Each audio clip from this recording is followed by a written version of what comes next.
தமிழர் நாட்டுப்புற புதிர் கணக்கு. சுட்ட வடை எத்தனை வடை பார்க்கலாமா? ஒரு ஊரில் உடன் பிறந்த சகோதரர்கள் 3 பேர். அவர்கள் மூவரும் தம்மை போலவே உடன் பிறந்த சகோதரிகள் 3 இருப்பவர்களாக பார்த்து அவர்களை திருமணம் செய்தனர். ஆடிப்பெருக்கிற்கு மாமியார் வீட்டில் விருந்துக்கு அழைத்திருந்தனர். முதல் நாள் இரவே மாமியார் வீட்டிற்கு போய் தங்கிவிட்டார்கள். மாமியார் சமையல் கைப்பக்குவத்திற்கு அந்த குடும்பத்தில் அனைவருமே அடிமைகள். மறுநாள் மதிய உணவு முடிந்த பிறகு உண்ட களைப்பில் அனைவரும் உறங்கச் சென்றனர்.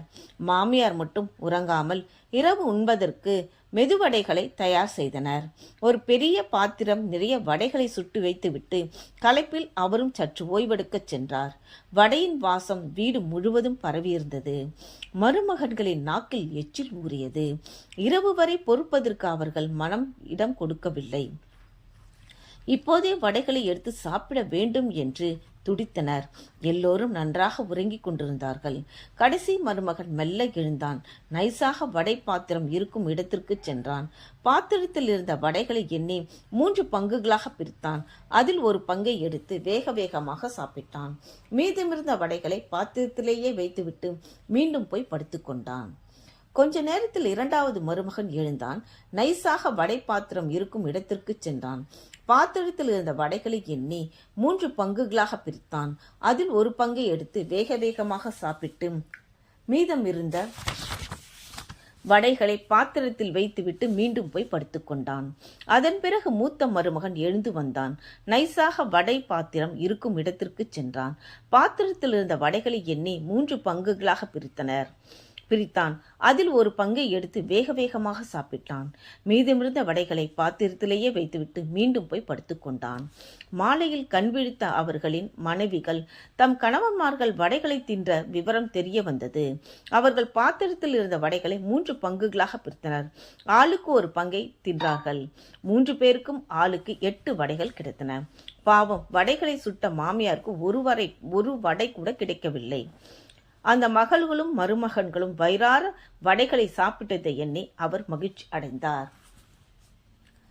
மாமியார் சுட்ட வடை எத்தனை பார்க்கலாமா? மாமியார் சுட்ட மொத்த வடைகள் 81. இளைய மகன் பாத்திரத்தில் இருந்த 81 வடைகளையும் 27 + 27 + 27 என்று 3 பங்குகளாக பிரித்தான்.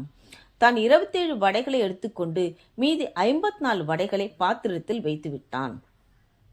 2வது மருமகன் பாத்திரத்தில் இருந்த 54 வடைகளை 18 + 18 + 18 என்று 3 பங்குகளாக பிரித்தான். தான் 18 வடைகளை எடுத்துக்கொண்டு மீதி 36 வடைகளை பாத்திரத்தில் வைத்துவிட்டான். 3ஆம் மருமகன் பாத்திரத்தில் இருந்த 36 வடைகளை 12 + 12 + 12 என்று 3 பங்குகளாக பிரித்தான். தான் 12 வடைகளை எடுத்துக்கொண்டு மீதி 36 வடைகளை பாத்திரத்தில் வைத்துவிட்டான். பாத்திரத்தில் இருந்த அந்த 24 வடைகள் 8 + 8 + 8 என்று 3 பங்குகளாக பிரித்து ஆளுக்கு 8 வடைகளை எடுத்துக்கொண்டார்கள். அவர்களின் மனைவிகள். இளைய மருமகன் தின்ற வடை 27, 2வது மருமகன் தின்ற வடை 18, மூத்த மருமகன் தின்ற வடைகள் 12, 3 மனைவிகள் தின்ற வடைகள் 24. ஆக மொத்தம் 81 வடைகள். புரிஞ்சுதா? இதை கூறியவர் கலா.